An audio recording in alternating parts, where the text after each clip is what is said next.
सभी चिकित्सकों व आयुर्वेद प्रेमियों को मेरा नमस्कार। सोम आयुर्वेदा महाशक्ति क्लासेज में आपका स्वागत है। मैं doctor Saumya Saini, MS Ayurveda from NIA Jaipur. तो चलिए शुरू करते हैं। जो चरक के पूर्वार्ध के क्वेश्चंस हैं, नेक्स्ट क्वेश्चंस।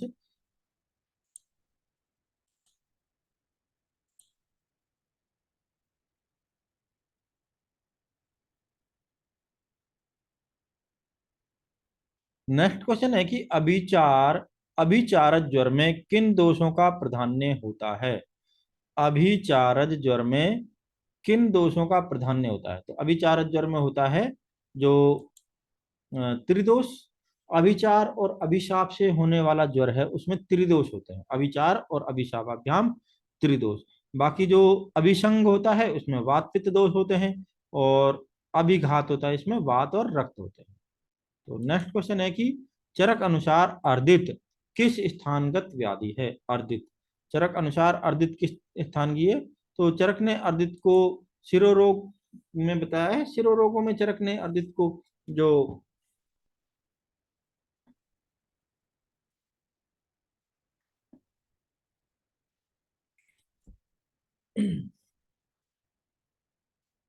शिरोरोगों में बताया है अर्जित को चरक ने। तो नेक्स्ट क्वेश्चन है कि चरक ने संप्राप्ति का कौन सा भेद नहीं माना। तो चरक ने कौन सा नहीं माना है? चरक ने माना है संख्या प्राधान्य विधि विकल्प बल काल। तो देश नहीं आएगा, संख्या प्राधान्य विधि विकल्प बल काल माने है, देश नहीं माना। नेक्स्ट क्वेश्चन है कि अतिसार में दूध का प्रयोग करना किस उपसेय का उदाहरण है। जो चरक ने चक्रपाणि ने 18 प्रकार के उपसेय बताए हैं, उनमें से बताया कि अतिसार में दूध का प्रयोग करना ये क्या होता है कि व्याधि विपरीत अर्थकारी। व्याधि की अतिसार व्याधि है, इसके दूध से और बढ़ने चाहिए दस्त, तो व्याधि विपरीत अर्थकारी हो गया। नेक्स्ट क्वेश्चन है कि श्रावणांजन का प्रयोग किस समय करवाया जाना चाहिए। श्रावणांजन का, तो श्रावणांजन का तो रात्रि में करवाएंगे, रात्रि में। जैसे सोवीरांजनम हितम, सोवीरांजनम नित्यम हितम अक्षणो भवेत पंचरात्रे अष्टरात्रे व श्रावणार्थे रसांजनम। श्रावणांजन जो 5 या 8 रात्रि बाद करते हैं तो रात्रि में करते हैं। नेक्स्ट क्वेश्चन है कि अव्यक्त पुरुष का लक्षण या कर्म नहीं है। अव्यक्त पुरुष का लक्षण या कर्म नहीं है। अव्यक्त पुरुष कौन है? आत्मा। और आत्मा का लक्षण क्या नहीं है? तो देखते हैं कि आत्मा के लक्षण होते हैं प्राणापानो निमेषाधा, प्राणापानो निमेषाधा जीवनम मनसो गति ही इंद्रियांतर संचार है प्रेरणम धारणम चयते देशांतर गति ही स्वप्ने पंचत्व ग्रहणम तथा दृष्टस्य दक्षिणेशना सव्ये नावगमः तथा इच्छा द्वेषे सुखम दुखम प्रेतन चेतना धृति बुद्धि स्मृति अहंकारो लिंगानि परमात्मने यस्मात् समुपलभ्यन्ते लिंगानि तानि जीविते न मृतस्यात्म लिंगानि तस्माद आहुर हर्षय।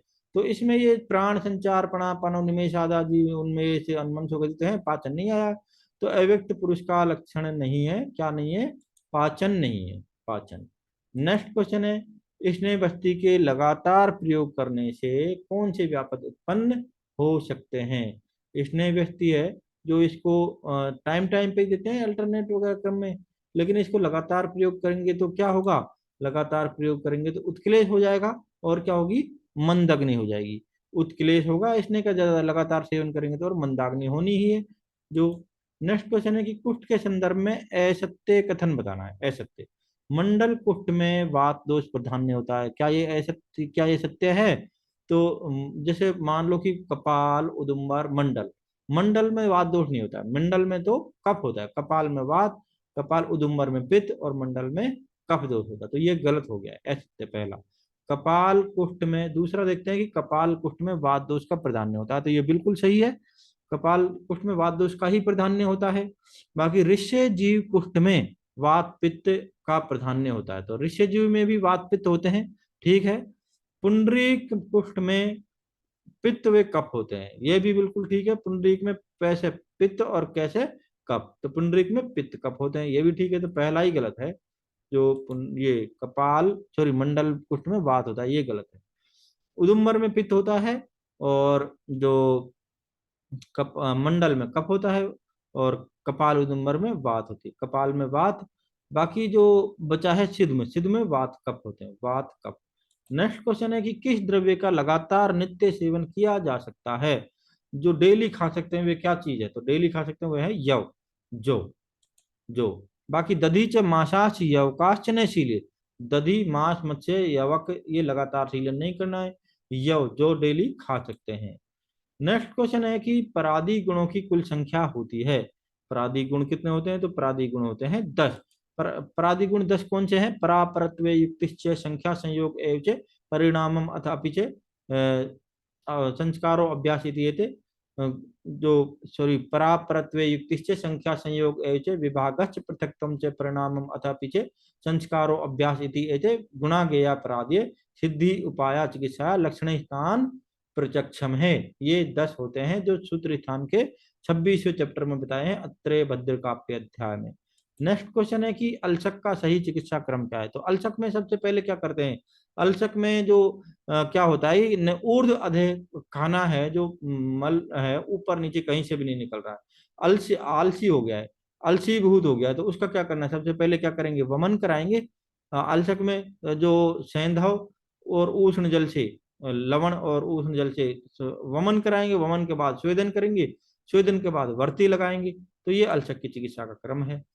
जो जबकि विसूचिका में क्या करते हैं? विसूचिका में आदि में लंघन करते हैं, फिर वृत्ति वच्चे अनुपूर्वी, पहले लंघन करते हैं और उसके बाद उसमें जो विरेचन के समान चिकित्सा करते हैं विसूचिका में। नेक्स्ट क्वेश्चन है कि पृष्ठ या उदर पर पाई जाने वाली नील वर्ण की पिड़का का नाम क्या है? तो पृष्ठ या वा अपि उदरे अपि वा, नीला पिड़का, महती पिड़का, विनिता मता, विनिता होगी, विनिता जो पृष्ठ और उदर पर पाई जाने वाली। नेक्स्ट क्वेश्चन है कि मध्यम मार्ग के रोग हैं, मध्यम मार्ग में जो रोग होते हैं वे कौन से होते हैं? मर्मास्थि और संधि, मर्मास्थि संधि मध्यम रोग मार्ग। नेक्स्ट क्वेश्चन श्रेष्ठ वृक्ष है, श्रेष्ठ वृक्ष क्या है? संकल्प है, संकल्पो वृक्षाणाम, श्रेष्ठ वृक्ष संकल्प है, जबकि स्त्री तो सर्वोत्तम वाजीकरण है, स्त्री। संकल्पो वृक्षाणाम श्रेष्ठ वृक्ष संकल्पो, और एक नक्र तो भी वृक्षाणाम होता है। नेक्स्ट क्वेश्चन, किस अपस्मार में वेग देरी से आते हैं? तो देरी का काम कौन करता है? कफ। तो श्लेष्मिक जो अपस्मार है उसमें कफ, सॉरी दौरे, वेग देरी से आते हैं। नेक्स्ट क्वेश्चन कि वल्लूर क्या है? वल्लूर कहते हैं शुष्क मांस को, शुष्क मांस को वल्लूर कहा जाता है। इंपॉर्टेंट क्वेश्चन है कि शुष्क मांस को वल्लूर कहते हैं। घृष्टम गेरिकच्छायम, घिसने पर गेरी के जैसा लाल हो जाए वे कौन है? वे श्रोतोंजन है। घृष्टम गेरिकच्छायम श्रोतोंजन। नेक्स्ट क्वेश्चन है कि नित्य उपयोगी अंजन है, तो नित्य उपयोगी अंजन क्या है? कि सौवीरांजन, सौवीरांजनम नित्यम हितम अक्षणो भवेत पंचरात्रे अष्टरात्रे व श्रावणार्थे रसांजनम। तो सौवीरंजन को नित्य लगाते हैं और रसांजन को 5 रात्रि या 8 रात्रि में लगाते हैं। नेक्स्ट क्वेश्चन है कि धूमवर्ती में निषेध है, धूमवर्ती में क्या नहीं लेना चाहिए? तो धूमवर्ती में क्या नहीं लें? नत और कुष्ठ ना लें, नत और कुष्ठ, क्योंकि यदि नत और कुष्ठ लेंगे धूमवर्ती में तो मस्तुलुंग श्राव होगा, मस्तुलुंग श्राव। नेक्स्ट क्वेश्चन है कि पौष्टिक है, पौष्टिक क्या है? तो पौष्टिक होगी कल्पनम, कल्पनम संप्रसादनम, पौष्टिकम वृश्यम आयुष्यम शुचि रूप विराजनम केश समश्रु नखादि नाम कल्पनम संप्रसाद, मतलब दाढ़ी मूछों को काटना, नाखूनों को काटना पक्ष में 3 बार। तो पौष्टिकम वृश्यम आयुष्यम शुचि रूप विराजनम केश समश्रु नखादि नाम कल्पनम संप्रसादनम, ये कल्पन। नेक्स्ट क्वेश्चन है कि निम्न में से गुरुता हेतु उत्तरोत्तर क्रम सही है? गुरुता हेतु सस्क्रोशी ट्रिक होती है, सस्क्रोशी, तो क्रोशी, सस्क्रोशी, शक्ति स्कंद करोड़ सिर, तो सबसे भारी होता है सिर, उससे कम करोड़, उससे कम स्कंद, उससे कम शक्ति, या सबसे हल्का शक्ति उससे ज्यादा स्कंद, भारी उससे ज्यादा करोड़, उससे ज्यादा सिर, ये याद रखना है उत्तरोत्तर गुरुता का क्रम। नेक्स्ट क्वेश्चन है कि सर्व प्राण भृताम सात्म्यम समनम शोधनम तथा, तो सर्व प्राण भृताम सात्म्यम समनम शोधनम तथा क्या है? तो वो होगा दूध, दूध सर्व प्राण भृताम सात्म्यम समनम शोधनम तथा। अब नेक्स्ट क्वेश्चन है कि क्षार है, क्षार क्या करता है? क्षार तो पाचन करता है, तो क्षारः पाच्यति, क्षारः पाच्यति। नेक्स्ट क्वेश्चन है, चरक अनुसार का, श्वास, हिक्का, नासक, यवागु कौन सी है? काश को भी नष्ट करे, श्वास को भी नष्ट करे और हिक्का को भी नष्ट करे। तो ऐसी यवागु तो कौन सी होगी? वे होगी जो दसमूल से बनी हुई होगी। तो दसमूल, दसमूल श्रुता काश हिक्का श्वास कफा पहा। दसमूल श्रुता, दसमूली श्रुता काश हिक्का श्वास कफा पहा। नेक्स्ट क्वेश्चन है कि सर्व रस प्रत्यनिक भूतम है। सर्व रस प्रत्यनिक भूत कौन सा रस होगा? तो वह होगा लवण। लवण एक ऐसा रस है जो सभी रसों को दबा ले जाता है, कि सभी लवण डालने के बाद, नमक डालने के बाद उसका और रसों का टेस्ट ही खत्म हो जाता है। मान लो कि एक मतलब खीर बनाई है, खीर में 10 किलो चीनी डाली थी, और एक बहुत खीर बनाई थी बहुत सारी जिसमें 10 किलो चीनी डाली थी, लेकिन खीर बनने के बाद उसमें यदि 1 किलो नमक डाल दिया जाए तो वह खीर का टेस्ट दबा लेती है, दबा देता है नमक। तो इसलिए लवण है जो सर्वरस प्रत्यनिक भूत है, लवण। तो आज के लिए इतना ही जो क्वेश्चन, जो इस वीडियो में इतने ही। तो नेक्स्ट क्वेश्चन से नेक्स्ट वीडियो में मिलेंगे। और नेक्स्ट वीडियो में पहुंचने से पहले क्या करें? तो वीडियो को लाइक करना है और वीडियो को शेयर करना है। और शेयर क्यों करना है? क्योंकि आयुर्वेद की नॉलेज का प्रचार करना है, प्रसार करना है। यदि केवल अपने आप तक सीमित रखेंगे आयुर्वेद के नॉलेज को तो क्या होगा? तो ज्ञान घटेगा ही। क्योंकि जो एक दोहा है कि सरस्वती के भंडार की बड़ी अपूर्व बात, ज्यों खर्चे त्यों त्यों बढ़े, बिन खर्चे घटी जात। तो देखो भाई, जब इसको ज्ञान को खर्च करेंगे ही नहीं, खुद पढ़ो और शेयर भी करो। तो खुद पढ़ेंगे तो और पढ़ाएंगे तब ज्ञान का प्रसार होगा, नहीं तो जंग ही लगेगा। और जंग लगेगा इसीलिए आयुर्वेद को कोई पहचान नहीं पा रहा, क्योंकि आयुर्वेद का प्रचार प्रसार बहुत कम है। और कोई सपोर्ट करने वाला न तो सरकार है और न ही खुद जो चिकित्सक भी इतनी मेहनत करना जरूरी है चिकित्सकों के लिए, और ताकि सरकार को जागरूक करना है।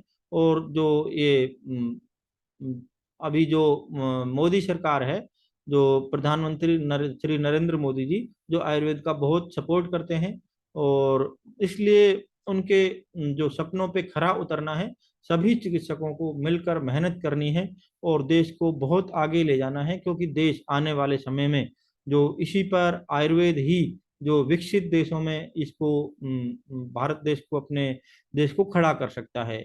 आयुर्वेद ने जैसे कोरोना में भी एक बहुत बड़ी ताकत जो उभर के आई है आयुर्वेद की। तो यदि जो कोरोना काल में भी जो आयुर्वेद का है वो बहुत एक बहुत क्षणिक ज्ञान जो आया है, अभी जो मूल ज्ञान है आयुर्वेद का वह तो अभी तक इसका प्रचार प्रसार हुआ ही नहीं है।